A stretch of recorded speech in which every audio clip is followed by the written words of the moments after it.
What's going on, Vigo's Court? It's your judge, Judge Vader. I am joined by Counselor Q, not Counselor D today. What it do? What it do? Starting off week 7 with a banger of a matchup today. I can't wait. Yeah, and you're right about that one, Chief. A banger of a matchup indeed. We got Monarchy and we got Hookers. And you know, I gotta say, Monarchy coming in with this like #1 ranking and everything, I think that they've definitely made sure that they are a team to beat, right? Yeah, I mean they've definitely shown a very strong like cohesion on the Survivor side, and they always seem to know exactly who to bring out, where to bring them out as far as getting the best result on the killer side. So should be interesting because really, if you look at Hookers, kind of a little back and forth, but like I feel like all of their losses have been very, very close. And so Hookers has kind of been one of those teams that really has the potential to strike at any point and could be the team to take down Monarchy. So I'm gonna be interested to see.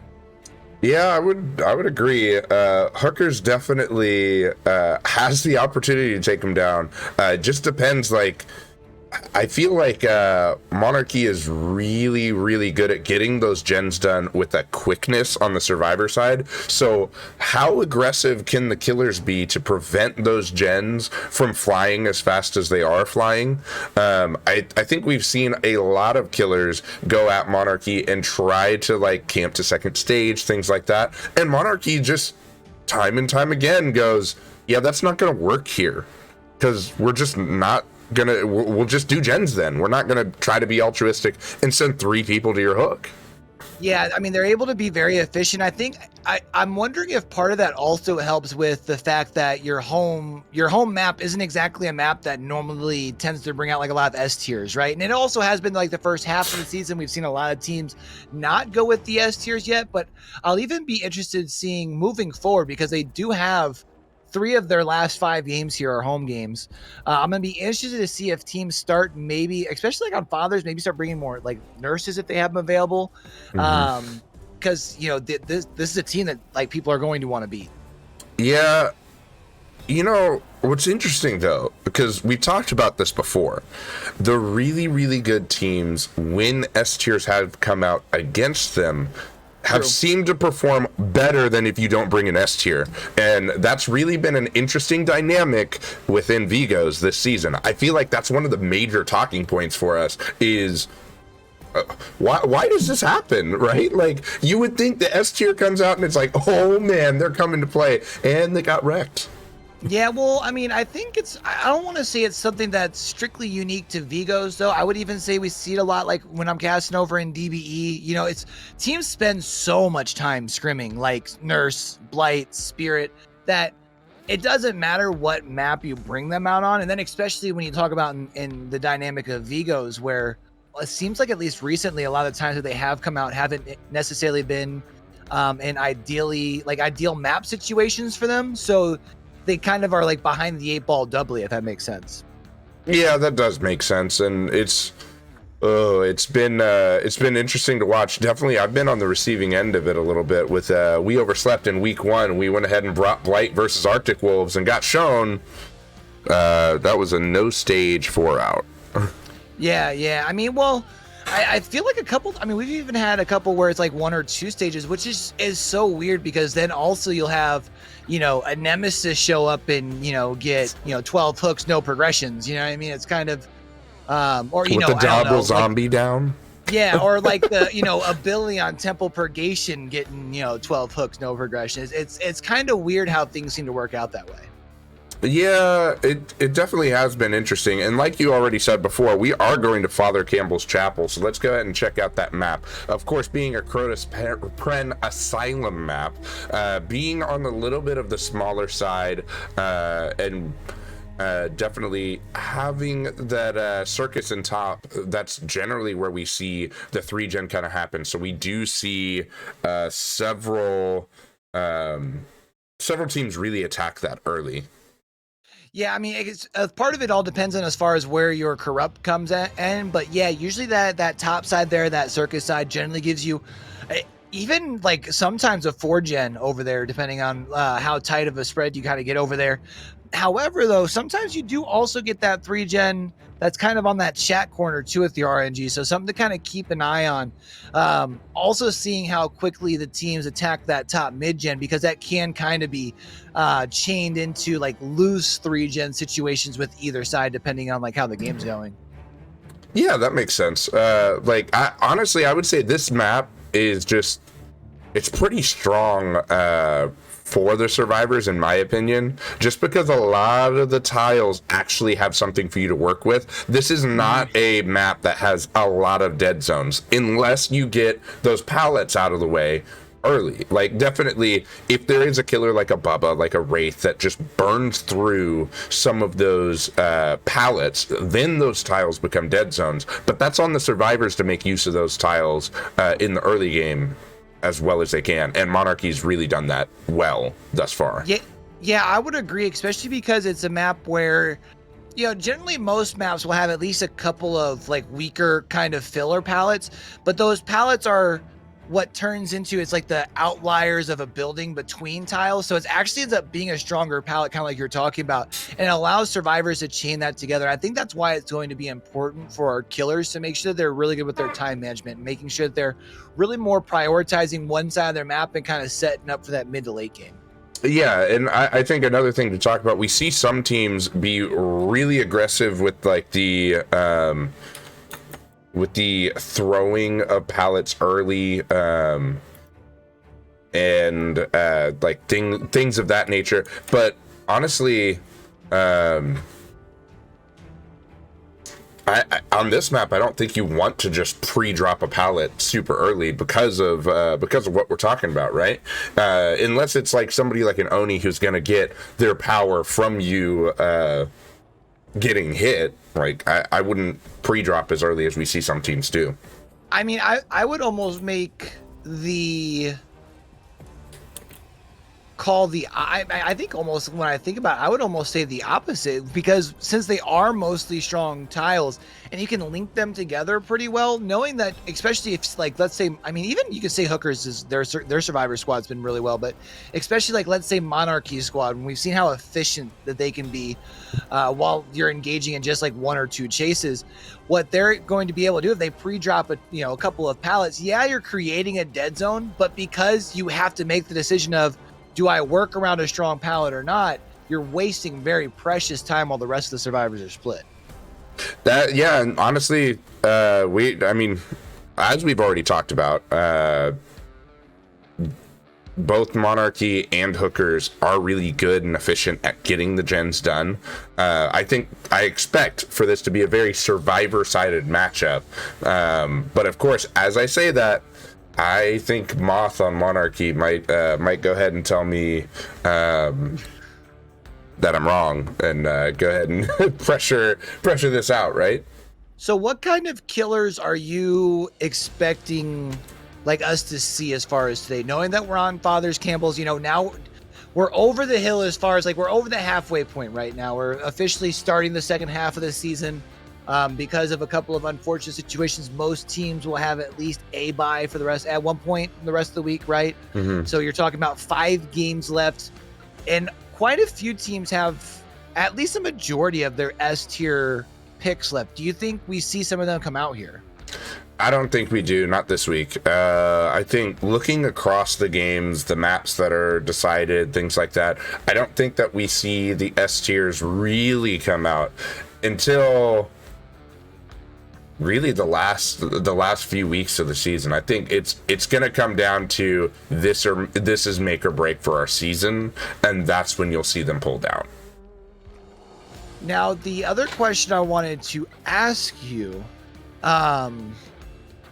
in that case, because I know a lot of teams have like Pinhead available still at this point. Do you feel like maybe with it being a map that has some strength to it on the survivor side, do you want to bring in a Pinhead, or maybe even, let's say, a Nemesis who can give you some RNG with the zombies to maybe assist on the back end while still not having to use an S tier killer? Yeah, honestly, I mean, like both I mean, Pinhead, we've seen Nemesis. I mean, really those high A tiers are what I expect to see a lot more of. come out in the next few weeks. The Huntresses, things like that. Also, I don't know if you saw it, but we have 2 high fives, not 1, but 2 high fives nominated right here. One from Aradori saying high five to some of my favorite casters. Thank you for that so much. Much love. Much love. Let's go. You count us down on this or what? Yeah, you know I can count it out. Let's count it out. 1, 2, 3, and bow, my friend. That was perfect. Look at that. We are right on point. That is amazing. I even went fast. That was a fast count, and we did it. And hey, we got one more. This one says with Christmas hats on, and I am sorry to disappoint Amy, but your boy don't have a Christmas hat anywhere near him. Wait. No, I don't have a Christmas hat. I have a, I've got, here. Here, hold on. Amy, let me know if this, well, actually, you'll see this like in 45 seconds approximately. I don't got a Christmas hat, but what I do got is a Mickey Mouse like wizard hat from my kid's room. So I'll go ahead and throw that on, and if I can get the, oh shoot, this is such a flat hat right now, but you know what? We'll throw this on and we'll do it one more time. All right, you ready? I like it. All right, do it. I at least made an attempt as it falls back over. All right, so let me accept this request real quick. 1, 2, 3, bow. That is perfect. There we go. Second high five passed. Love it. All right, guys. We do love the high fives in the court, so definitely keep them coming. Keep them coming. Let me see if I can get our survivors in here, as we have been invited to the correct lobby now. Looks like I see the Lonely Moth is here. I don't see I was Keeper. trying to think. I feel like one of the very few times that I remember seeing a Bubba come out was actually on Father's Campbell's Chapel, relatively early in the season. Oh, yeah? I want to say I don't hate that pick either, as far as a killer, because you can at least, chew through those resources relatively quick, right? Mm-hmm. But yeah, I don't know. I feel like we were talking about previously. There's just so much that Father Campbell's kind of offers on the survivor side that I'm not really sure who I would most comfortable and like ready to pull out here, you know? I mean, I think you're onto it with, I would say, Bubba, Billy, Wraith. Anybody who makes you kind of like panic and throw those pallets, or what I think. I can see the Wraith pick too, especially if you the combo where you got where you break out of your cloak after you damage, whether it be a generator or something. And then you're talking Shadow Dance Serpent, right? Yeah. I feel like that could give you especially some big value here, because you're talking about, having to probably going to be breaking a lot of resources. Yeah, for sure. I mean, anybody who can consume resources and consume them fast. I mean, honestly, I would say your Nemi pick is not a bad one either, honestly. Yeah. Well, especially because then you're able to break pallets as you're moving too, once you get up into tier 2 and tier 3, right? Right. And though I want to talk about Nemi real quick, because I made a discovery this week and I just want to air it out. I want to get your thoughts. Right. It's not something we'll see here today, because of course this perk is not allowed to be used in Vigos right now.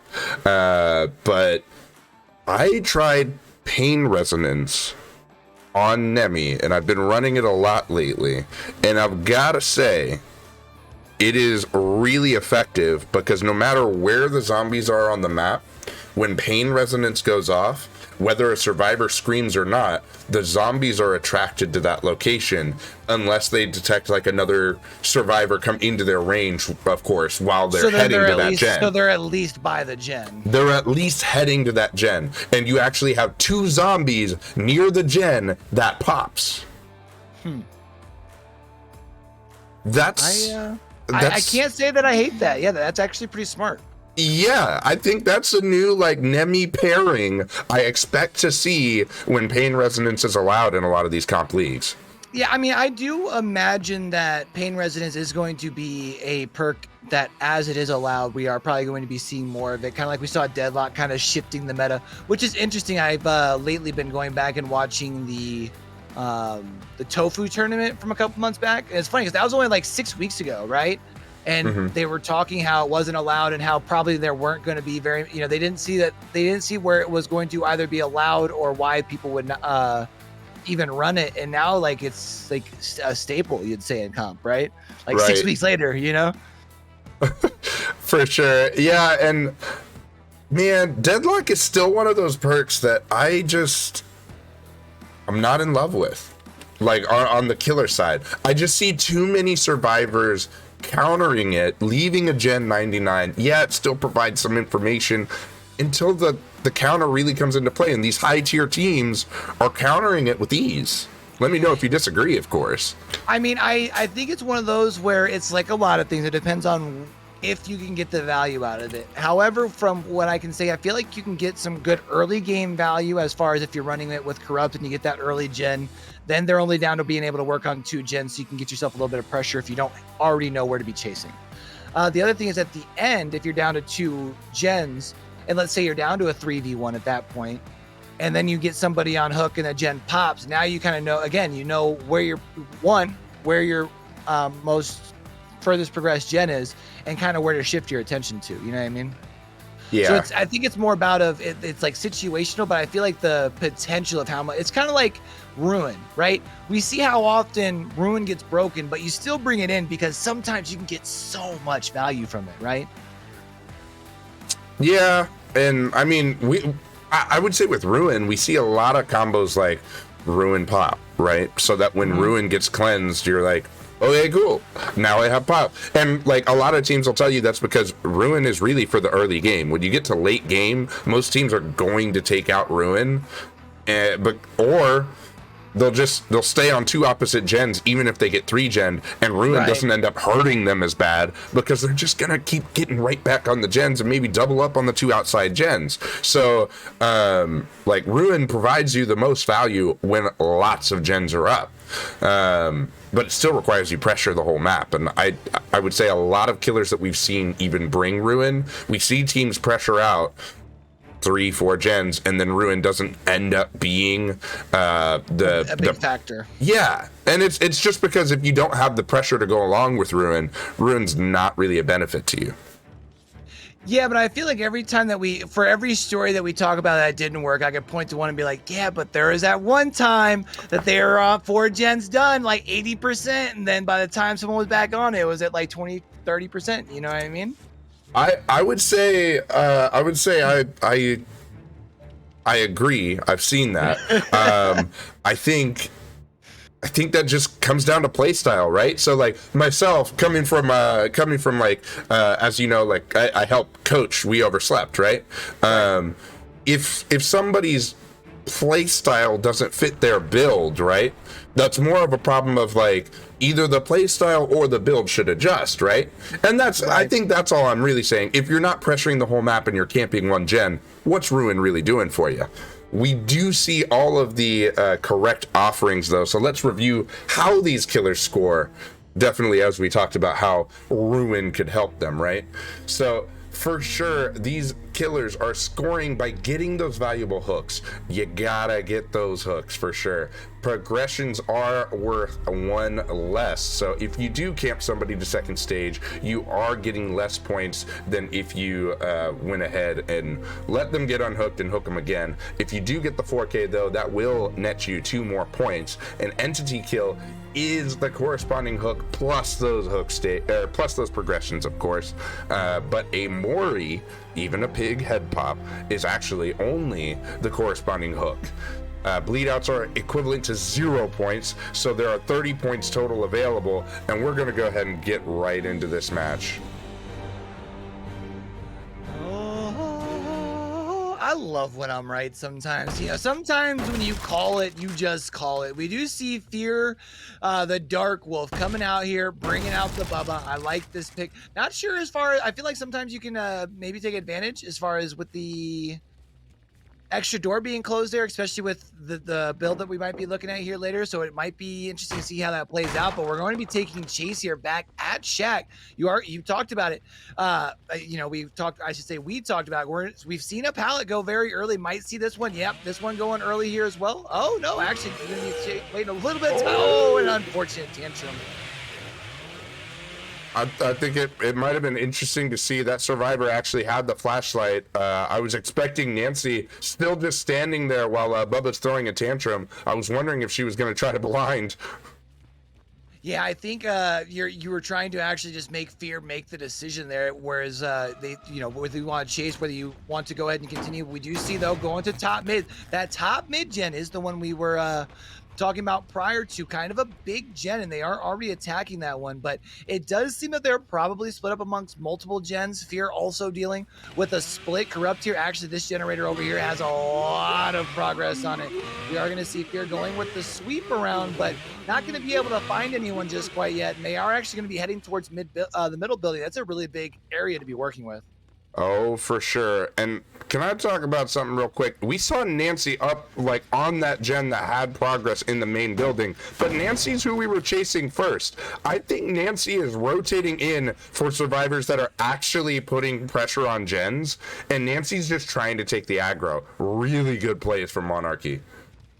Yeah, I mean, probably just that's your runner and able to kind of keep him in that middle makes a lot of sense to see there, right? Now, we are going to see that corrupt intervention coming off of those gens. We've taken Chase back towards the circus side of the map.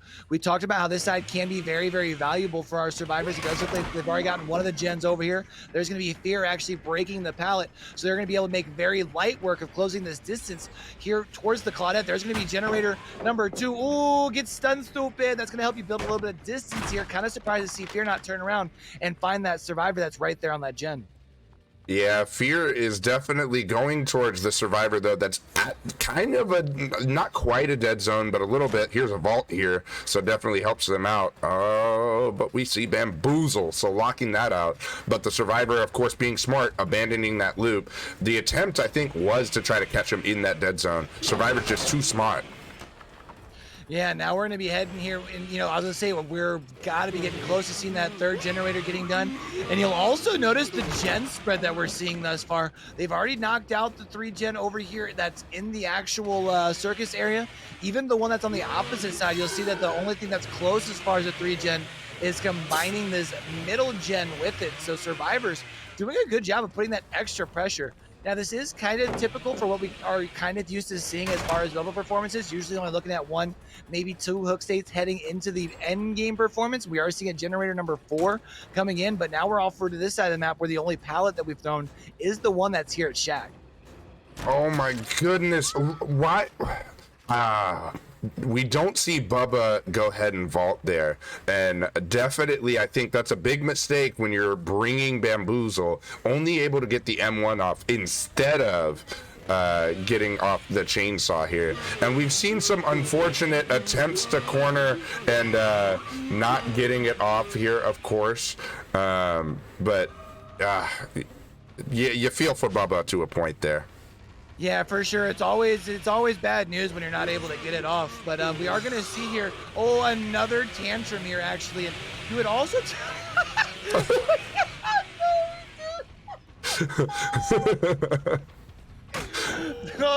plus 10 wood out of the face. Plus we're jumping right into the face. Oh my goodness. Now we're just styling on Bubba. Yeah, for sure. Nancy was over here definitely showing Bubba like, hey, look up real quick. Look over there. Oh my goodness. Looking like go ahead and telling Bubba, keep chasing me. Come on, let's keep going. Definitely seeing Bamboozle come into play here, but I don't know if this is gonna result in a down here for Bubba or not. Is there a pallet? Oh, it's the locker. Really smart play, though. Really good locker play, too, forcing the M1 there. And that's going to be a 5th gen getting complete with only 1 health state change. Also noticing on the right side of your screen the lack of a haste status. Really good patient running here by our Nancy as well. Going to be able to get into the middle, able to make it to the window. However, faking the vault. Really good loops here. Oh yeah, that was a really, really good play because now, as we mentioned, not seeing the haste effect, you may see body blocks come into play. Oh my lord. Is that all 4 people getting out right there? Oh Oh my goodness. my lord. Wow. I mean we talked about Monarchy. I mean, has shown us a very, very strong cohesion, really good mindset on the survivor side. And I mean, just really making sure that Fear paid for every chase that he took. There's no weak links in the chain here, and just wow, really impressive. Oh my goodness. So yeah, that's it's really impressive on the survivor side. Unfortunate for the Bubba, but that's 26-0. That was a no hook 4 out against Bubba for the first match. Yeah, it's tough. I mean, I feel like though, I mean, we had mentioned the couple of like tantrums, but most of the tantrums I feel like only like added distance. They weren't like where they were in a position where they canceled out a hit per se, if that makes sense. So I don't know if that. I mean, obviously there were mistakes that were made, but I think really there was just Monarchy really flexing. I mean, really just their survivor side of matchmaking. That was really impressive. Yeah, I still think there were definite mistakes. Of course, like Shaq could have gotten the down there for sure. And then just electing where to take and not take chase, right? Like you mentioned, push that survivor off the gen that's just doing the gen right behind you. Of course, they were trying to go to the dead zone, and the survivor just ran them well. But definitely, there were some troubles there, right? Yeah, and I mean, really, you know, Monarchy doing what you want to do when you're at home, right? You come out with a strong, I mean, they did more than what you want to do when you're at home. They had a very strong survivor performance, but now you get to go into the back-to-back killer performances here. And especially with having such a big lead after, I mean, trial number 1, we might even be seeing them go with a, you know, maybe even being able to make some different choices as far as their killer selections to make sure that some of their stronger killers are available for maps that they can perform better on, right? 100%. We see Slow Galeo coming out and being the killer for Monarchy. So, I mean, judging from last week where we saw Slow Galeo here, he's gonna come out pretty tough here, I believe. Like no matter what killer he comes out and plays. So definitely. I'm excited to see how this game goes, but it could be difficult if you are the hookers here. Look, Slow, if you're listening right now, if there was a time to let the Nemi shine, I know that's your boy, let us see it here on Father Campbell's Chapel. I mean, we talked about it, right, though? Like, because there's so much at the survivor's disposal that if Nemi can get tiered up relatively quickly, kind of takes some of those advantages away relatively quick. Yeah, I would agree. At the same time, though, I think because of how many structures there are, zombies are pretty much taken out of the equation on this map. I wouldn't say it's the best Nemi map. Definitely, this would probably be, if I was going to play Nemi here, I'm probably bringing add-ons that I'm probably bringing let's see, Marvin's Blood, of course, so that if I do infect a survivor, I'm getting a little bit more. But I'm also bringing whatever add-on it is, I'm forgetting off the top of my head, but that gets me more mutation rate for killing the zombies too. Right. Because they're not really going to be providing you a lot of value, I don't believe. Now, of course, I said that last week that Deborah was going ahead and looking at something she shouldn't be, and Q, I don't know if you saw that game with Outlaws of the Fog. We saw Deborah go ahead. She was walking opposite direction from survivors and stuff, and then she splats down into like the lower level of Temple of Purgation, right? And we're laughing about the fact that she splatted down there, and she downs not 1 but 2 survivors right as all 5 gens are done to clinch the 4K for Outlaws of the Fog. I'm gonna have to go back and watch that because that actually sounds super spicy. It was so spicy. Like, definitely, if you guys haven't seen it yet, definitely go back to the VODs and take a look at that game because that was insane. Now I am excited though because you know, we do see our survivors all getting readied up, so that means we do not have to wait very much longer as far as seeing who's going. I'm still riding with Nemesis. Part of it because I think he can be very strong here, and also, not insider information. The fact that I think he'll bring him out in this matchup, but insider information on that slows Nemesis is top notch. So why not flex him here? You know. Yeah, definitely. I think just for taking out resources, Nemi's a good pick. Yep. I don't expect those zombies to put in work on this map. Now, I will happily have Deborah or Frank go ahead and prove me wrong this week. I mean, I think though, I feel like the thing with the zombies that's always so interesting is if they aren't giving you the most value as far as if they happen to get like kind of pushed into a corner or stuck, if you're around them, you can just kill them and let them respawn, right? Like, yeah, there's some downtime, but you can get a little bit of help there, right? Or at least affect it a little bit more. Yeah, definitely. I fully expect if we do see a Nemi, we will probably see Nemi not leave those zombies up, go ahead down the zombies, especially if they're not doing anything, you know? We do see all the offerings we need to see, though, so let's go ahead and talk about how the survivors are scoring points, which Monarchy did to perfection, of course, right? Definitely got those first and second gens done. The third and fourth gens flew very quickly as well, and then that fifth gen, yeah, it got done pretty quickly, but not soon after that exit gate opened, and that's when we started seeing those escapes. The valuable first, second, third, and fourth escape with no hook states on their survivors, so they were able to score the maximum amount of points, being 26 points. So definitely we hope to see hookers try to repeat that and maybe bring this game right back. Yeah, I think the big thing here for hookers is not feeling the pressure of meeting like the 26-0 score, right? Like, I think you just let this be trial number one for you, if that makes sense.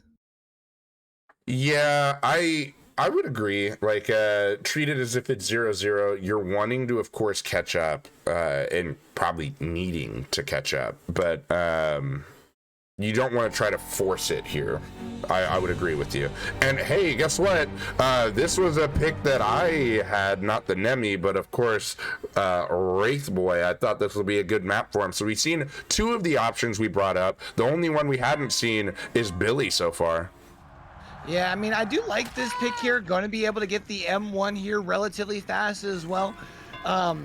Andy, we are going to see, you know, a little bit better of a corrupt than we did see Fear happen to get there in trial number one. Does happen to work to Slow's advantage just a little bit. We are seeing the flashlight play coming in, trying to get the body burn. And now I think Slow might be able to actually, oh, really good play to get the hit at the window. I like that. Nice mind game. Oh yeah, uncloaking right there at the edge of the walls. Every Wraith main will tell you that's what you got to do. I was actually wondering if our flashlight user was going to use that little opening in that tile. That would have been body burn right there if they had been there. But you know, a very early hook is going to, especially because you have a couple survivors over there too, right? So there hasn't been much progression as far as any gens. Probably only just this one, you can basically assume, really, right? So you do have a little bit of extra information knowing that. Kind of surprised actually that we haven't seen that save coming in. We are going to see, oh, a nice play by Slow to not only avoid the burn, but actually is able to get the body block, so they're able to get the hit before the pallet as well. Yeah, this is definitely a great move by our Wraith here, of course. And we do see Shadow Dance, but we don't see Serpent. We actually, I believe that's uncloaking speed. Nope, not uncloak speed. That might be cloaking speed on that other add-on there. I don't think that's Windstorm. Yeah, I always get confused, especially when you guys have those cute little extra overlays. I mean, I usually can't tell anyways, but especially when they don't even.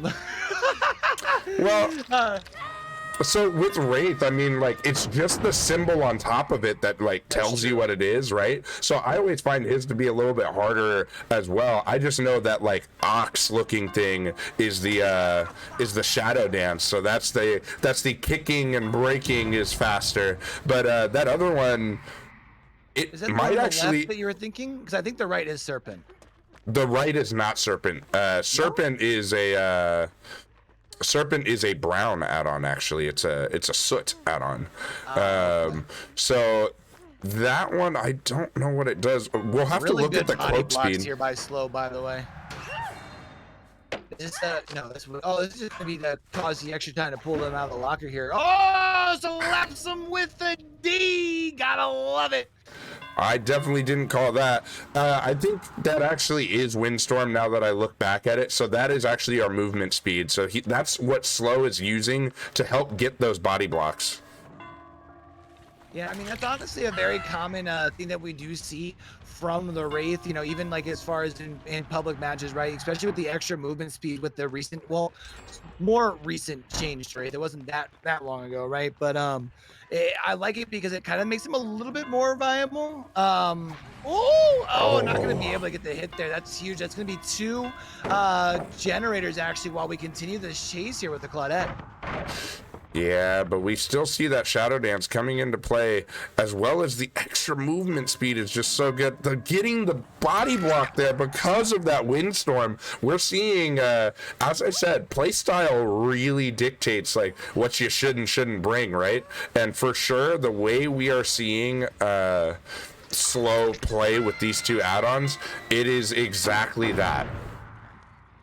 Yeah, and it's interesting because I mean, I think with the build that we're seeing so far that we can talk about, definitely showing a lot of confidence in your pick here. I mean, no ruin, no pop. We've seen the deadlock come out here, right? I feel like it shows that you were kind of expecting to be able to come out and put a lot of pressure, but I don't know if you're expecting this much pressure. Easy pickup here since you've already taken the decisive strike, knowing that only one person can have it. There is going to be Beat Orange's first hook there. That's 4 hook states altogether. And that's also going to be probably a deliverance there, more than likely from Assassin. Going to see if maybe that's paired up with the decisive strike. Should be able to get the pallet. Oh, no. Oh no, that was renewal because BT. So we will see the mend probably come off of there here in just a moment. But yep, there goes the mend. So now they just have to heal up. If I'm not mistaken, Claudette is our medkit holder as well. So. Oh my goodness, jeez, I know that looked really good. Get behaviored, bro. And that's going to be a down through the pallet there. And that should be now Cheese going up for hook number 2, correct? I think that's right. I don't think it's Death Hook yet. For sure, she's doing a good job, though, of unhooking Claudette, making it look like that was a deli to bait the BT hit. And, I mean, there's a lot of pressure on that gen up there topside.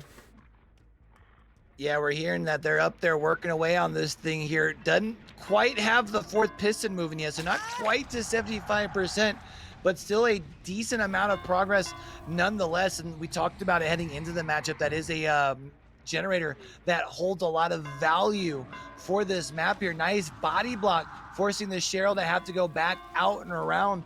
And now they should be able to wait out the last bit of the borrowed time timer here. And I really like Slow playing this very patient and deliberate here. Oh, for sure. Oh And no. unfortunately, they stayed uncloaked there. Where I think that Cheese thought that he was going to fake the uncloak, and so he didn't drop the pallet. But definitely. I mean, hindsight's 2020, right? Drop the pallet, even though that's not the strongest pallet anyway. I think it still results in a down, even if you drop it. True. Does that mean hindsight sucks because it's 2020 and 20 20. So anyways, so we see that slow though is going to be it looks like though the only gen it seems that has progress. Well, I shouldn't say the only gen, but we know that this gen has a lot of progress on. The one that is back at the circus has gotten kicked around quite a bit too. So we do have two gens sitting around 75%. So the pressure's still being on to slow here. We do see two different survivors over here. We've got both the Ace, I think that was the Nia around as well. There's that generator back at circus now getting done. Do gotta say though, Slow done a very good job. 6 states altogether so far, and might be looking at getting a 7th before heading into the end game. Ooh, nice I think so as well. Good dead hard there, yeah, as you said. But for sure, I mean, Deadlock is doing some work for him because these gens haven't been going as fast. Can you say that louder for me?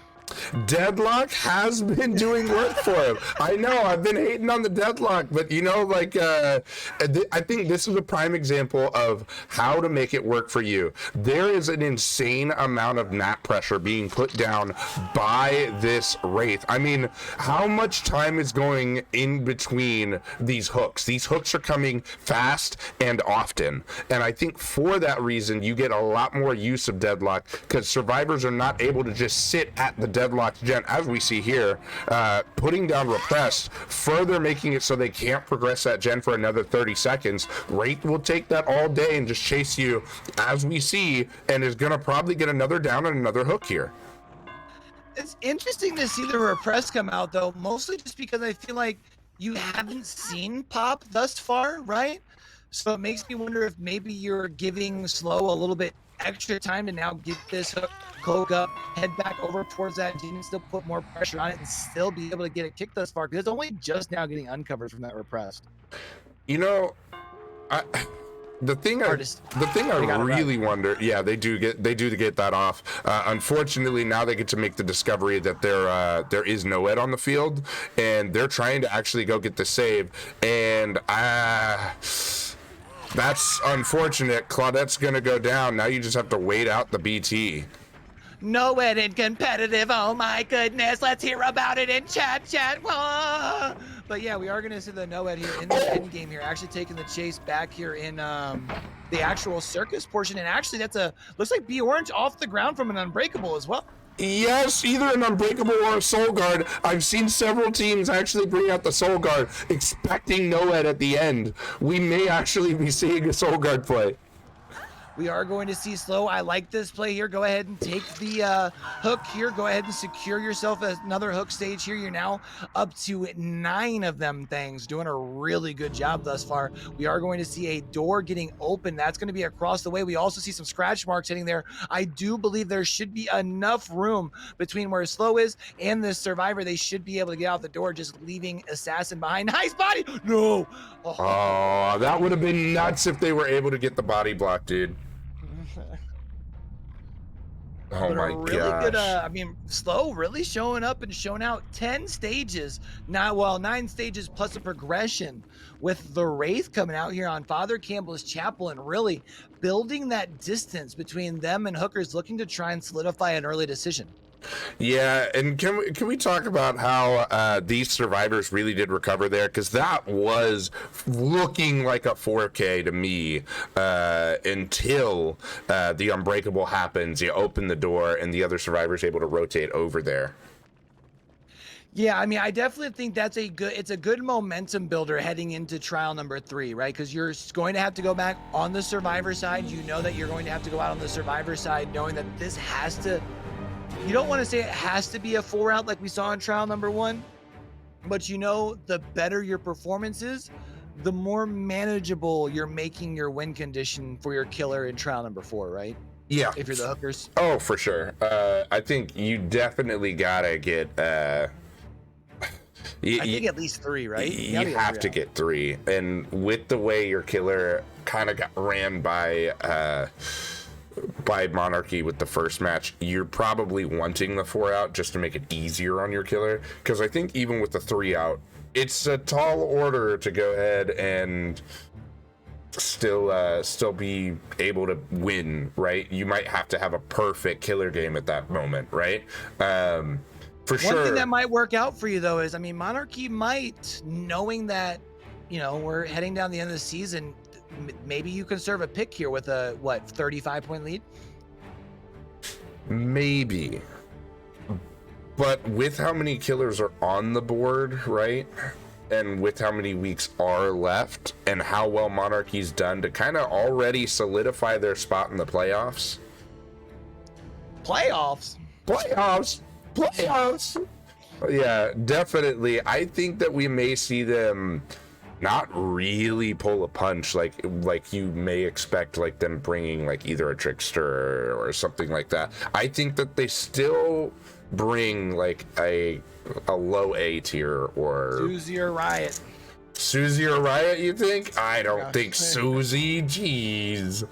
Although you never know. I mean, Wraith was moving around quickly, able to get just so much pressure. Maybe Moth brings Susie here. Moth will be our next killer. Maybe he does go ahead and bring Susie as. Oh shoot! I invited the wrong person. I invited their team. Never mind. I invited Monarchy to survive against Monarchy. My mistake. Maybe later. I think they can do that in practice. They don't need to do that right now. Yeah. Not a game. No. We're talking about practice. We're talking about practice. All right. So, I mean, we talked about it, right? Monarchy is one of the teams that has, as you had said, already put themselves in a really good place as far as looking at playoffs, but really has put themselves up as, I mean, a team to be beat. And it's interesting because I would say of the teams that are left that are unbeaten, they might have one of the easier remaining schedules. Because right now, you have Arctic Wolves and Mice are the other two unbeatens, because 6 did fall last week to Monarchy, by the way. Oh yeah. And I feel like when you look at Arctic Wolves and Demise, not that they have like tumultuous roads there, but I feel like Monarchy is in a little bit better of a situation. Also knowing that that their map is, their home map doesn't tend to bring a lot of the best out of S tiers either, Right. Yeah, oh man, this is definitely like Monarchy has had the most of a test, I think, of any of the unbeatens. And so definitely matching up with 6, right? That was preseason number 2, things like that. They have been performing well. So honestly, in terms of power rankings, I think that Monarchy would be top of my list, at least for like momentum right now in the league. Which is interesting, right? Because I feel like Monarchy has kind of been like the quiet unbeaten team the whole time. Like I feel like when you look back at like the rest of the weeks, we're always like, oh man, 6's survivors look really good. Oh man, Arctic Wolves, man, Demise, dog. And then it's like Monarchy's like, yeah, but hey, we're still undefeated too. Like, can we get some love? Like, yeah, for anybody who follows like college football, it's like we're talking about these teams like they're Alabama, or like the teams that you're always there, and then we got like Monarchy, like Cincinnati, like, hey, but we're unbeaten too. Don't forget about us. Can we get a shot to the playoffs? I mean. So for sure, it's been, hey, the performance definitely has been speaking more than our words, right? Like we've been talking about these other teams and they've been going, all right, that's fine. We're just going to continue to show up and show out. And I think that really showed last week, because even though I think everyone was expecting it to be a tight matchup, I think if you had polled most people, I think most people would have expected 6 to come out in the matchup against Monarchy, especially seeing as again, 6 has kind of been the team that's I would say has been probably talked up the most on the desk throughout the season. Yeah, for sure. It has been, it's been really fun, of course, commentating for all these teams and watching all these teams this season. But we are seeing kind of some teams appear to have a little bit of a chip on their shoulder, right? Like, oh, okay. You're talking about these teams as the top teams. That's okay. We'll have our time to prove it. Right. letting actions speak louder than words, right? Oh, for sure. And yes, they do. We do see all the offerings that we should see. So let's go ahead and review what we can and can't see within Vigo's court. So, of course, what we can see yellow items and add-ons and below. We can see one of each perk and item. Duplicate borrowed time is allowed, though. We won't see perks such as Prove Thyself, such as Starstruck, such as Built to Last, such as Haunted Ground, Lethal Pursuer, the Boons, Clairvoyance, or anything that came out after the season started. The killer uses are limited to twice a season, so that's what we're talking about with like we can't have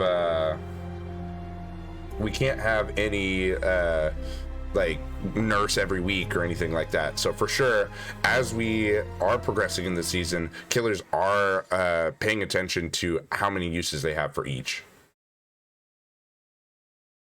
And talking about killers and usages that we have, going to be interesting. We've seen both a Bubba and a Wraith picks that we both kind of talked about heading into this matchup that would make sense here on this map. We have talked about some other killers that could make sense here. So let's get into things here. Let's see what Lonely Moth is bringing out for us today. Ooh. Oh my goodness. Where is Shep? Let's go. Where is Shep? I know Shep would love this right now. Ghostface? Yeah, bring in Ghost. I do like this though, because of course with the elevation that you get in the middle, you do kind of have some extra perches that you can kind of use to, especially like accumulate a little bit of your stock, right? Like not necessarily get somebody all the way down at the first go, but try and get somebody 299. However, we are going to see. Ooh, I like it. Look just around the corner. I feel like here recently, I know that they got a little bit of a change to his like how his breakout works, but I feel like it's worked to his advantage. Yeah. Oh, it totally has. 100% has worked to his advantage. Definitely, I would fully expect we see... Oh, no, he actually got thrown out of it. I thought we were going to see an exposure right there. It's okay, though. We do see that Lonely Moth has done a very good job of getting a good amount of progress on multiples there. Oh, my goodness. I'm sure that tasted good for B Orange there.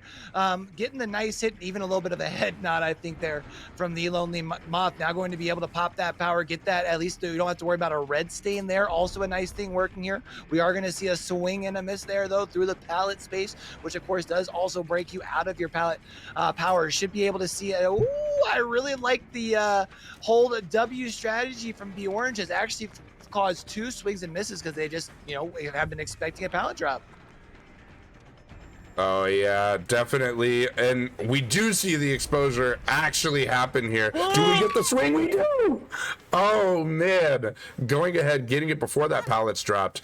We did get... Oh, God! Oh, stupid with the save. Let's go! I was just about to say that I may not pick up so fast because I was afraid of that. You just got... you had got ousted by a survivor that wasn't the survivor you were chasing, so you know somebody's in the area. And that's tough because it does buy you more time. That also does give our survivors here a little bit of the, like that extra little moment. Don't want to, I very much worry about using the word momentum, but it's the nice little pick me up with the save, right? To maybe even be able to pull in towards some other plays here later on. Nice dead hard, bruh. Not buying you too much distance. That is now going to be a down by B Orange. Really good patience by the Lonely Moth. And this time, no pallet in sight. And that's going to be hook number 1. Oh my gosh, yeah. So we do see the first hook, of course. I noticed no ruin, though. Oh, and a stun again. Yeah, are doing a really good job of using those pallets to not only create distance between themselves and the killer, but also making sure you get the extra time with the stun as well. And we are also going to see that generator that we were right by there is going to get covered by that deadlock once again, trying to prove Vader wrong, showing that deadlock is a very valuable perk. There's going to be another stalk to break them out. Not sure if they're going to be able to make it to the window. I don't think they can. Ooh. Knife in the backside for sure for cheese. Would you say that was kind of a cheesy hit? Let's go. That's going to be a down. Okay, home now slice. We're actually going to be bringing that survivor back this way. We are going to see Lonely Moth, though, trying to recycle this hook. I think that's a really good idea. Knowing we had talked about heading into this trial with that, knowing that you can have a potential 3-gen back here. Worth noting, though, that now a separate generator from the one that was part of your 3-gen here that got covered up after generator number 1 got done did get covered up. So we have 2 of them over this way that have a lot of progress on them. You were able to get the stock onto B Orange, but B Orange is holding that shift W and is going to be heading away. And also, we do have the save coming on the backside here as well. Oh, another swing and a miss. Yeah, definitely. These survivors, though, doing a pretty good job of not letting the stocks happen as often. We do see, I think it's interesting seeing Ace heal up even though he's exposed right now. Must be far enough away he doesn't feel threatened. Yeah, I think that's just because if you have, especially if maybe they're just happen to be next to a survivor, maybe the Claudette, as we do see the Cheryl is in chase here. If you can get that quick kill, oh, and there's going to be that generator there getting popped. That's generator number 3. That also breaks up the 3-gen. We also noticed that the other generator that is covered by that deadlock is over on this side, so we probably see another one getting relatively close here. The only survivor that is not injured right now is B Orange, now getting an M1 applied here, now chasing everybody off in the distance. We know that we have survivors around, and I like using the stalk there to try and get an idea of just how close everyone is to you. And now going for the pickup, probably going to be swinging to get out of the pallet space, yeah, and should be able to get this actually get this hook secured back here in the circuits itself. Yeah, we do see really, really good play from the survivors, getting the gens done, of course. And I would say Ghostface actually doing a pretty good job as well, doing pretty much what we expect to see from a Ghostface, right? Like 1 or 2 kills maybe, and definitely so far getting hook states early, just like we want. Tried to avoid getting exposed by the survivors, but unable to there. Yeah, I would actually say that Lonely Moth has done a very good job, especially considering that we spent a majority of this time on the map, or majority of this time in the trial over on this side of the map, where there's so much like open space, right? Like there's not a lot that you can use to block LOS while you're still able to go for stalks and things like that. So we are seeing that Lonely Moth is actually doing a good job of still being able to use the environment to their advantage. Yeah, for sure. Good job getting away from getting exposed by the survivor there. Confirming a second state, interesting. Nobody wanted to go save. You would hope that means a gen is popping. Yep, there it is. Awesome. Yeah, honestly, wouldn't even be surprised to see if both of the gens over on this side of the map have a lot of progress. We did see, I think it was the Ace that was kind of walking in the front side of the chapel earlier, which might be moving in for the save at this point. We do see some scratch marks here at least. Now moving towards, and it is going to be kind of crazy here because you have the option to even let this progression go, knowing that it does take away a point. We are seeing the body block coming there from the Nia. Honestly, wouldn't be a bad idea to just go ahead and count out the DS there, but instead we are chasing the Cheryl here, also going into the stock, not quite going to be able to get anything going as far as stock power itself. Got a little bit of progression onto your survivors, but not enough to really be able to write home about. 2 swings and misses, though, does allow our Cheryl to continue to make the rotations around here. Nice 180, though, to get a hit onto Ace, and I think we still have an Ace somewhere around us here. No, actually, it does look like they've progressed around here, but really good, really patient looping here, and I think that was actually, was that Ace with a death bar? Oh my god, dude, the best dab I've ever seen, Doug. Just right across the screen. That was so comical for me, honestly. Yeah, that was really good. I mean, they were trying to take the hit there, knowing that they were about to get the adrenaline play, which we did see come in and be a factor there, which does allow them to take a little bit more time. Also knowing that B Orange, I think, is B Orange on death hook here, I believe? I believe so. Nope, second state. Definitely we do also see that haste effect, so no longer need to stalk. We can just sprint on to somebody. Yeah, kind of interesting to not see Lonely Moth go ahead and finish the push out over there onto the door. just to ensure that the survivors go over there. Not sure if maybe you were trying to catch a survivor off guard over this way. It does not look like, yeah, actually it does look like they've already finished opening up the door over here. That's Ashley going out. There's Assassin going out. Cheese should be leaving here shortly. Yeah, that is going to be 5 stages with an extra progression on top. I mean, honestly, a really, really impressive performance with all things considering. Oh yeah, definitely. Having 6 stages on a 1K with Ghostface is actually a very respectable performance, and I'm gonna go ahead and say that almost closed out the match. It didn't, but it almost did. Yeah, I mean, basically, once the first generator is complete here. 3 gens need completed, and that's it. First and second gen are 1 point each. Right. And we can't officially say we've had a match go to sudden death now before. So I would say it's not likely we see this match go to sudden death, but yeah, it's I think possible. Especially because like it's one of those things where you would need a perfect game, which probably means bringing out an S tier killer, but you wouldn't want to bring out an S tier killer and then have an almost perfect game for nothing, right? Yeah, I would agree. I would heavily agree. Definitely.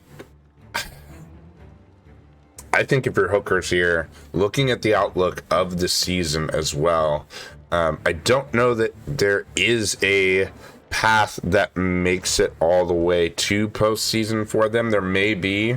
I need to go look at the schedule again, but if they I think the only reason I think what they would need to do in order to pull that off is they would need to win out the rest of their games, which means they'd also have to beat out the Outlaws of the Fog, because right now the Outlaws of the Fog are that team that hold like a lot of tiebreakers to potentially be moving into that last playoff spot as far as in the White Ward.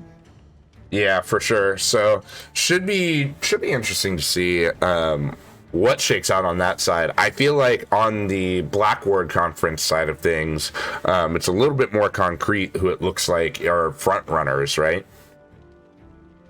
Yeah, well, I think just strictly because when you're talking about Monarchy and Demise, I think that pretty well locks your like top 2 spots. I don't want to say locks your top 2 spots because things can change. Oh, for sure. But yeah, when you're talking about the White Ward, both your next 2 teams have already taken 3 losses, right? Kind of leaves things up for debate. Yep, for sure. So should be pretty good to go ahead and watch today.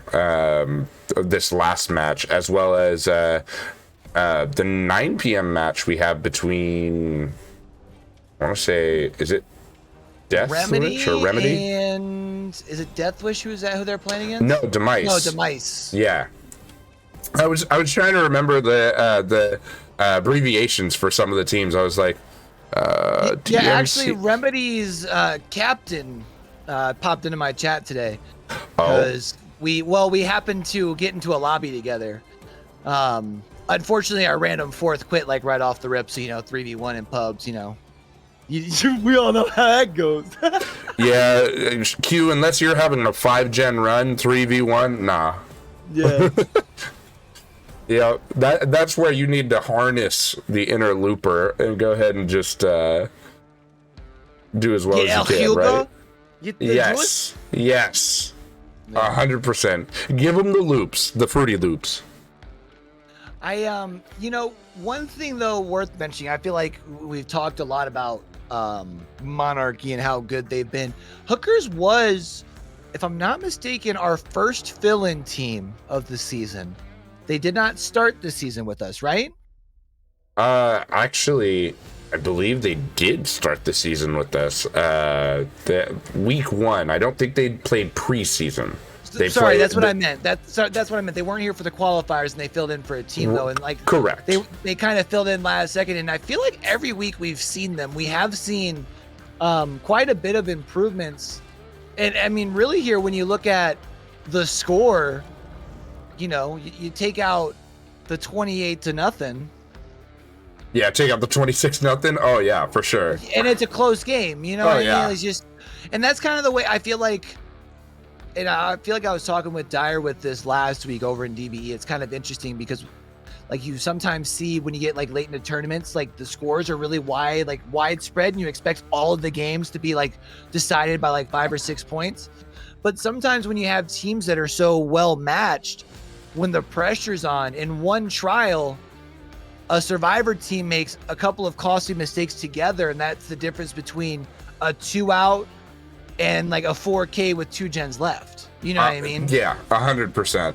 And we do have our teams confirming here, so I'm going to go ahead and get to Spectator, let them know they are good to go. But hey, did you notice we have a Salty Luke in chat? And he raided and brought his lovely family over to Vigo's court.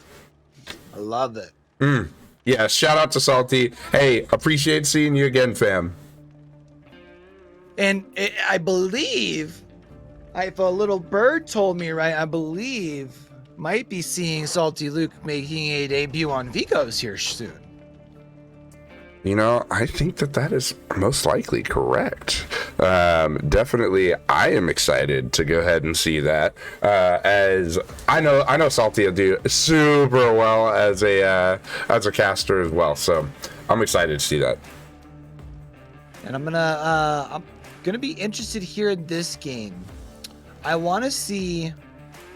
We know that we've got Fear coming out here, and yeah, you probably have what's expected to be a very tall task, but this can kind of also be like a little bit of a redemption after trial number 1 and kind of get like the mental block off before next week, right? Especially since week 7 is split up amongst 2 weeks, so now the teams that play this week actually have an extra week until they play again, right? 100%. So we did see a survivor accidentally just drop out here. Definitely hope we're not running into a 3v1 here. Can't start with 3. Must have that 4th.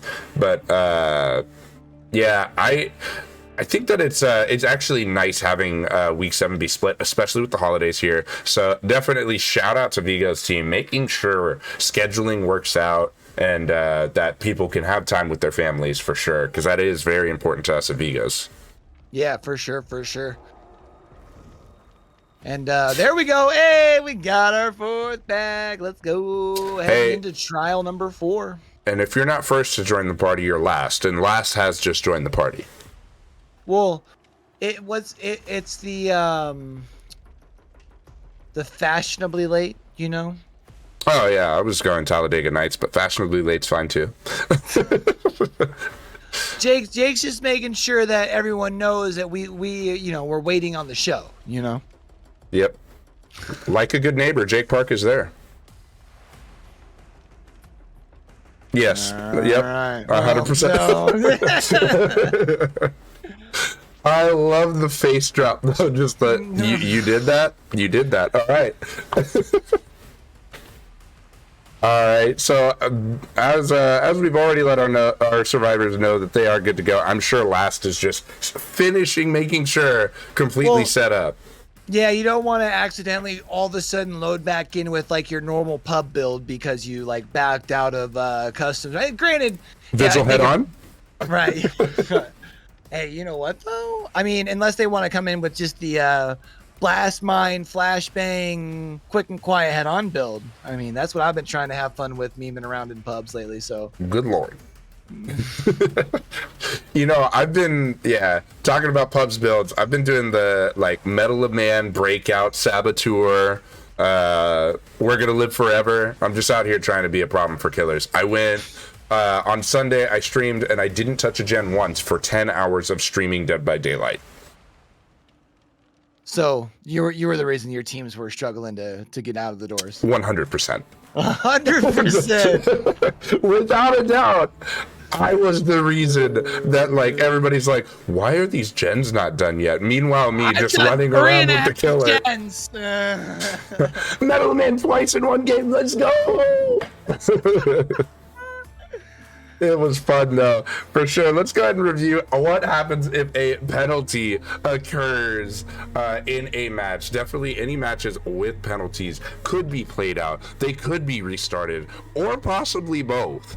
Definitely things that could incur penalties are two of the same survivors, having a ban perk item or add-on, or, things like having somebody not on your roster. Definitely, as you can see there, -5 points for wrong map as well. And I'm gonna cut it there because we are ready to get into this match. And I see a doctor. Yeah, I like this pick here. I think it expect. Yo, Fierce looking back and forth because he got another flicker rub. That's very unfortunate. Dude, even giving the head nods, like Fear over here acted like he's still at the desk right now. Like, guys, you see this? You see this shit? Not just once, but twice. Yeah, and that's unfortunate here. It doesn't allow you to secure yourself. We had talked about it heading into this trial or into the matchup, how you tend to get a 3-gen over here in the circus area where Fear's going to. You also tend to get one over as far as back at Shack side. But when you get this weird split corrupt, you can kind of break both of them right away. Yeah, you definitely can. Oh my gosh, this is definitely very good, very good play from Bill early on to go ahead and make sure not to even take a hit, and keeping Chase over here at this one corrupt gen so that the other gens can get progress. Yeah, and then now at this point, we are going to be seeing Bill is going to rotate towards that corrupt side of the map here. And, we do have a lot of progress as far as the madness. Now at this point being tier 3, we're going to be able to see as far as with a static blast if we get anybody else. Unfortunately, that is going to be a Nosa. And that is going to be generator number 1 getting complete here with about 30 seconds left on corrupt intervention. Yeah, and that's with no deadlock, so our survivors can just pressure out as many gens as they see fit right now. Yeah, I do like this build that we're seeing here. Oh, and an unfortunate misclick as far as with the flashlight. They're not going to be able to get that angle, and now Fear is going to be able to take this survivor into the basement. However, we do have a survivor right on top of him, trying to prevent. That's kind of an interesting play, trying to prevent the hook. But you had talked about really a rather easy win condition here, just needing a couple of gens, so maybe just trying to keep the attention while their survivors just finish up at least the win condition here. Yeah, honestly, like, the only reason I would think you stay and try to prevent the unhook there is maybe if you're being a memer like me and you got that metal of man and you're just like, yeah, just please hit me once. I want one charge, one protection hit, please. And we are going to see at this point, I like this play as far as from Fear, just going to go ahead and secure the location here. You're going to stay at the top of the steps. Does sound like maybe we have another survivor moving in, but now with the shock therapy here, you can continue to shock your Jake here and prevent them from being able to completely defrag their brain here. Yeah, and for sure, I'll go ahead and say we are not going to see a Hooker's comeback here, as Monarchy has finished 2 more gens right there as we're shocking Jake Park here.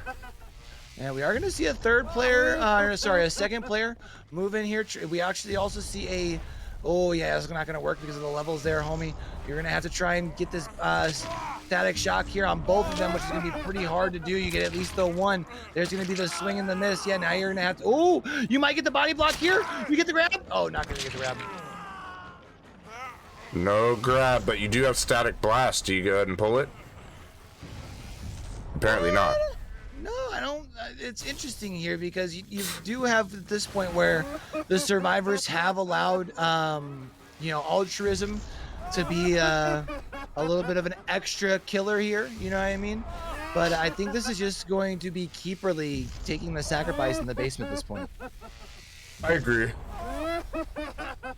I feel like that timer moved pretty slow as they went down, though. Do you think there's a camaraderie there? I don't know. It didn't seem too much longer, did it? I thought it did originally, but no. As the death comes in, I think maybe my eyes playing tricks on me. Because also too, it might have seemed like that because we did see both stages get forced there, right? Right. But now at this point, you are going to be able to take a last here into the basement. We haven't seen a reset come in yet onto Rocket here, which does lead me to believe that they had rotated and were working on a gen. Now with the reset coming in, probably just have the two of them just pounding out the last gen, probably the one across the way, if I had to guess, so that you can just go ahead and power those exit doors in GTFO. You know what I'm saying? Yeah, and definitely, I think Doctor is fine allowing that to happen. Looks like Doctor has his chicken noodle soup, his thermos, a camping chair, and he's got the shelter of the shack to go ahead and just make his home. Did you bring did you bring the marshmallows for the s'mores? I didn't bring marshmallows, but I will say Doctor has the spark to make the fire that we need for any of our s'mores. I've got graham crackers here. I mean, maybe one of the survivors has chocolate. Did you bring the marshmallows, Q?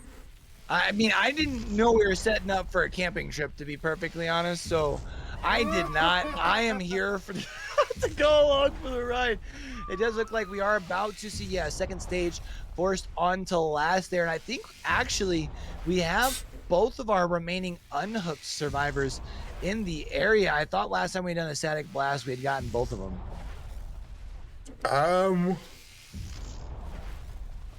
I think we did get both of them, and we of course do hear progress on that gen right next to us there, and that gen back there. So they are working on both the gens right near the Doctor, and actually in shocking distance. That's quite shocking. I am kind of sad that we are not going to see any sort of make your choice value. I had seen that perk down there at the bottom. Was hoping that we could get some spicy plays out of it, but we did not. Oh, we're not going to be able to get the grab.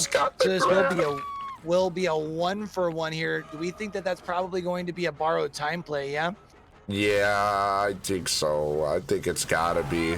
Going ahead, pushing the madness, probably gonna just put Domo on that same hook. Last should just stay away from the basement unless wants a death here. But at the same time, you've already fulfilled the win condition. So what if everybody goes down in basement?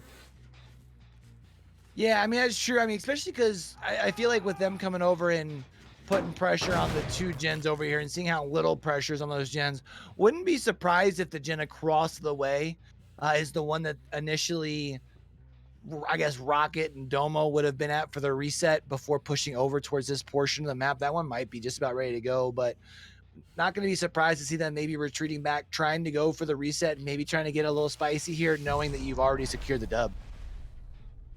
Yeah, I think knowing that you have secured the dub, of course you have to push it out. Now it does look like we have seen Jake go ahead and help themselves out across the way. They were batshit crazy. They were at least able to figure those problems out. And at least get themselves a little rearranged there. We do see a static blast though. Isn't going to be able to get us any sort of aura readings or anything like that. That's going to be a second stage here, a progression here onto Domo. And yeah, I mean, honestly, this is just kind of, I feel like it's the benefit of what you get to do when you're Monarchy, right? You came in, you had such a strong performance, and now you can kind of try and go for the extra spicy plays to kind of have that extra little like pat on the back to basically end up 2021 as far as V goes for your team, right? Yeah. I mean, and I actually love the way you put that. End up 2021. We really are reaching the end of 2021 here. These next games will be the last games played in 2021 for either of these teams. Yeah, I mean, really, that's going to be for all of our teams over the next 2 weeks, since we are seeing week 7 being broken up into 2 weeks. Again, shout out to our decision makers here at Vigo Sports for making that happen. And we are going to see at least the one out on the Rocket. Wouldn't be surprised to see, last go ahead and take that last out here as well. But Fear at least able to put up, 8 stages, a couple of progressions, but, still pretty good performance here. I feel like a good bounce back after trial 1. For sure. We definitely We didn't see use of that make your choice. I was hoping to, but definitely good match nonetheless. And ooh, do we see that in the end game there? GG's, I love you guys from Fear the Dark Wolf. That is excellent sportsmanship. Exactly what we want to see. So for sure, gotta go ahead, take a minute to appreciate that and love that. Yeah, you love to see it, you know, especially because I think some people have this misconception that competitive players are just toxic and super sweaty, but really it's just a bunch of people who enjoy playing this game under certain stipulations, you know, getting together and just having fun. Oh, 100%. It's crazy to see how many people in the comp scene also know somebody who knows somebody who knows somebody who knows them. Like, it's everywhere you go. It's like, oh, you're bringing on that guy? I know that guy from here and from here. And it's just impossible to, like, find somebody who's, like, completely new to the comp scene, right? Yeah, and it's also kind of fun to watch sometimes how roster changes will happen, whether it be just strictly for a tournament. Maybe you know, a particular comp team isn't in a tournament, so they'll pick up like 2 players from this roster, and then you start seeing some rosters intermingling for some tournaments, which then end up leading to rosters being changed later on down the road. But it's like, it's because you talked about the comp scene so close, everyone just kind of has fun playing together, you know? Oh, for sure. Yeah. And it's been really fun. I know even myself being a part of it, it's really fun. Definitely for anybody who wants to get into it. Take a look, definitely, like, as we get into the next season of Vigos after this season is over, we'll be able to bring in players from outside of comp currently into teams, and that'll be something that is a really good opportunity. So as you guys are watching, if you're not already involved in comp and are looking to get into it, make sure you've joined the Discord. Make sure you just really get in there, you know? Yeah, and I like how like accepting, like, because, you know, we talked about like the misconception within the comp community, but when you do see newer players, or I mean, even I can say as far as like from the casting side, I mean, I really kind of only moved into casting back in like June, as far as other than a couple of like Facebook tournaments. And I feel like everybody I talk to is always like really helping me out, like learn the comps, like strategies and things like that, because it is very much different from what you play like on the regular day-to-day basis. Yeah, for sure. And it's just everybody's here to help everybody. Like, as many scrims happen during practices, things like that, where teams are just trying to help each other get better. You would think, like, aren't you playing that team like in 3 weeks? You don't want to help them get better, you want to beat them. But no, like 100%, like you will help other teams scrim and things like that. It helps you, it helps them, and then it makes that matchup when you finally go against them in that next couple of weeks that much better. Yeah, and it's, I don't know, I'm just very much in, it's so fun to watch, especially because I feel like over the last 6 months we've seen a couple other, you know, new organizers as far as tournaments. I think we've seen even like a new league or 2 pop up. We've seen, you know, there's going to be a World Cup for Dead by Daylight at the turn of the new year. We're seeing comp, I feel like, continue to grow and be in a very good spot. And since we've seen in the past that DBD doesn't mind investing into a competitive scene like they did with the Japan Championship, maybe if, you know, the comp scene continues to grow, maybe we can even see where they kind of do stuff like that more consistently, which would be really cool. Like when I watched the Halo Raleigh event this last weekend, I was like, bro, if we can get something like that for comp DBD, I am in there like swimwear. Dude, what really what I want to see, and this is, I'm just gonna air this out, this is a goal I have for Vigos. Even, like, I know that of course all of us are like in different regions and stuff, but I think it would be super cool to, like, playoffs, like there be some arena or some place where everybody goes out to and we do a live Vigos, right? How crazy would that be? Actually have you and me and Shep and like maybe we even, like, if we do something like that, we can even have 4 casters all at the desk instead of just the 2, right? Like we get the full crew, all 4 or 5 of us. I forget how many casters we have now.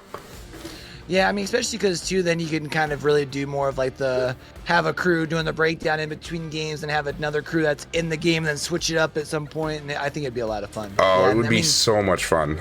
and I think a lot of the comp scene would enjoy being able to get together and doing like the LAN style experience, because then you don't have to ping ping, you know what I mean? No, Like, yeah. let's just play this straight up, dog. 100%. I mean, that, as well as like, think of how fun it would be to have like even the fans and everybody there. You get to hear their reaction live. Like, Yeah. It would be dope. It would be super dope. So that's just one of my like long term like throwing out there. I wish we could do stuff like that, and maybe we'll get there one day. Stay here, help support the crew. Maybe we get to that point, but for sure we do have all for Domo here in the interrogation room.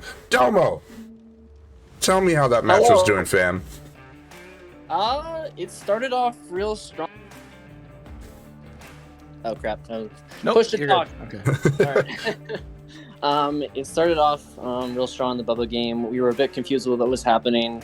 Some funny events happened, and all the respect to Dark Wolf, we just had a really good game and pushed those gens out real fast, and somehow got a 0-stage game. I don't know. And then we kind of moved on. We kind of decided to go with some weaker killers and kind of use those so we can save some of our better killers for later on. And then the last game we were kind of messing around a little bit. Oh, for sure. Yeah, I was seeing Last was just chilling next to the campfire that Fear had set up, and was just like, I'll be crazy over here with you, Doc. I mean, yeah, sure. Where are the s'mores? Yeah, no, it was just like endless shocks while we were on the other side of the map, kind of just doing gens. And we were kind of just, I don't know, we just kind of let things go out of hand a little bit, and we're like, oh, where's the last gen, by the way? Oh, it's at the very top of Circus. Let's just go do that and get out the 2 people. Right. Mm-hmm. So yeah. So that's all we really needed. We only needed to finish like 3 gens, I assume. Yeah, that was your win condition for sure. Yeah, so once we finished those 3 gens, we were kind of just like, all right, we're chilling. For sure. Yeah, definitely. You guys did a really good job, especially, yeah, that first match. It was pretty crazy. You guys were able to knock out all the gens, and I mean, really, even the way you guys were taking chases. I forget who the Claudette was or who the Nancy was. Really? But yeah, like both of them were able to keep chase and not go down. No, yeah, Kimberly and Last did a really good job kind of just playing with the Bubba and Doctor and doing good in their chases. So just let kind of Rocket and myself do gens. I barely had any chases in those games. Yeah. I think we saw Domo for the first time legit, like there at the end of the Doctor cut. I think I was there one moment during the Bubba game when he chased me off the one TNL, and then for some reason he was like stuck around the TNL, or he lost me. I don't know what happened. I was very confused there. Actually, that TNL, I think I can tell you, he decided to go. You're talking the TNL that was right near Circus, right? No, it was by main building. If by 4, if you know the clock callouts for this. Yeah. one. Okay. So he put me on that one initially, right just outside the drop down from main building generator. Mm-hmm. He pushed me off that, and then I ran into main, and he revved up his chainsaw when he saw me, but then didn't commit. So no, I didn't get much chase time at all. You actually might have been the survivor. He might have lost because he revved chainsaw and then looked around for scratch marks, and I think had lost somebody and had to just try to find somebody again. You may have just bamboozled him. I didn't bamboozle straight into the building. But yeah, no, he did have bamboozle. So it was a bamboozle kind of day with Wraith and Bubba. Bamboozle all around. Oh yeah, and it was definitely fun to watch. Definitely, you guys did bring Ghostface, and Moth did do pretty well with Ghostface. Talk us through the killer choices there, and is there, what are your expectations for, especially the map you guys are on? We talked about S tiers may not perform as well there. Is that kind of you guys' experience as well? I mean, in DBE they kind of had for a little while they had Nurse on Fathers, and she's not horrible there. You can do well with S tiers there. Like I've seen some Blights do well on this map. I mean, it's not always favorable with some of the collisions, but you can still bring S tiers if you want to. We just didn't think we needed to bring any S tiers, and we're like, I don't think we brought a Ghostface before, So we're up quite a bit. We only need probably like a good probably like 6-7 hooks or stages to kind of just be in a secure spot to do whatever we want. Was that our first ghost phase, Vader? No, we've actually had a ghost face in Vigos before, and I want to say the ghost face actually did really, really well. It's just like we saw Clown come out and do like a 4K, like a 12-stage 4K. How was that? Was that our team? Because we brought a Clown at one point. I think it was Sir Goosington have the 12-stage Clown. I forget what team he's from. I don't remember seeing that match. So, but yeah, like definitely, we've seen some of those lower tier killers actually come out and do really well, and I feel like it is because a lot of teams don't practice against the low tier killers because who's gonna bring a low tier killer? We're crazy enough, I guess. But when you're up enough points, you don't need to have many hook stages. You can you just expect to go in and get like 4, 5, 6, and like 1 kill, maybe 2 with Noed. And that's all you can really expect. I mean, Noed does oftentimes secure that unless they just stumble upon Noed instantly, which is why you're seeing like a lot of like No Way Out, Noed, Deadlock. Like those are basically a starter pack for M1 killers right now. Yeah, definitely. What was that third perk? Noed, Deadlock. No Way Out, and Deadlock? Yeah, it's a good okay. perk, Vader. Come on. You know, I see too many teams, and I'm gonna go ahead and say yourselves included. That I mean, like, talk to me, Domo. Like, you play Survivor, you know very well. Explain to me the counter to Deadlock. I mean, oftentimes you can just have one gen that's basically 99, and then the killer won't even go there. It's like across the map from the killer's pressuring, so it won't even really matter what's happening there. But it does kind of have an inconvenience to an extent, and still delays the game, right? So it's still good, but yeah, it is a little bit counterable in that regard. But I still think it's like a really good perk to bring nonetheless. I'll also say, like, we've seen different ways to counter it as well. Like you just described one way to counter it where you just leave a gen 99, right? And you're pressuring other gens, and it's on the killer to go ahead and maybe kick that gen if they can. But like we saw teams like Deadheads where they knew the timing of Deadlock, and so they go ahead and they have that gen 99. It gets deadlocked, and maybe it's right where the killer like was pressuring at one point, right? And because it's 99 and deadlocked, killer can't kick it, and they'll have another gen close to, and they'll actually wait to pop it until deadlock is released before the kick can happen and re-deadlock it. I feel like that's one strategy, but if it's like where the killer is trying to protect the 3 gen, I think they're fine if that gen stays around, and if they have like pop or something. I don't know. I feel like that is a situational sort of thing. Yeah, for sure. I've seen so many ways that teams have countered Vader's it. like holding on to this, like, no, but I'm telling you though, it's not that good. There's too many counters. Come on, dude. I think it's a play style thing, and that's what I've said. Like, having killers go ahead and use it and still like camp to second, right? Like I've seen a lot of killers, not in this game, of course, camp to second hook because they're like, well, I have deadlock, so it's going to block the gen that has the most progress. So hopefully not too many gens fall while I'm sitting next to the survivor on hook, push him to second stage.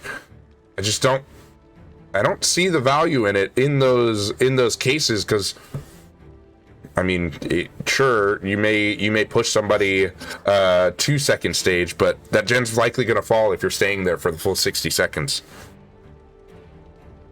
Definitely, though, you guys did very well.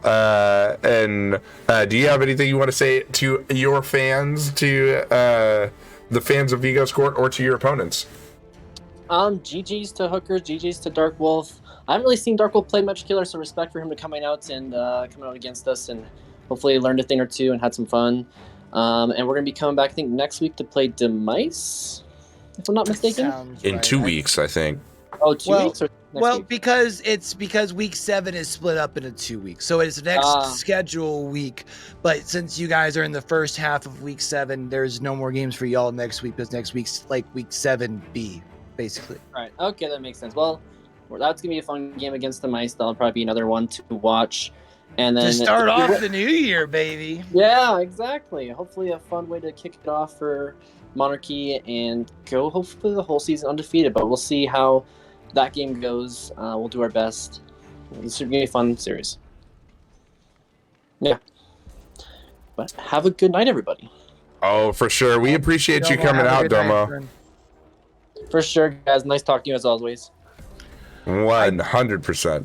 I do gotta say, Vader, I think, you know, he had mentioned their hope of going undefeated the rest of the season. And I feel like if they can get past week 8 into Mice, I'm not saying that the rest of their schedule is easy, but I feel like that is definitely their toughest game left on their schedule is Demise.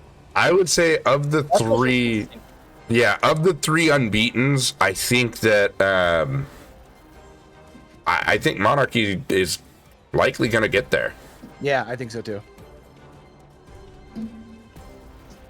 Yeah, for sure. And so definitely we do see Monarchy convicted of murder today, guys. And this is not the last game of the day. We've got another game coming up, 9 Eastern. So for sure, keep it here, guys. But for this stream, for right now, until 9 Eastern, that's all from us. Court is adjourned. Peace.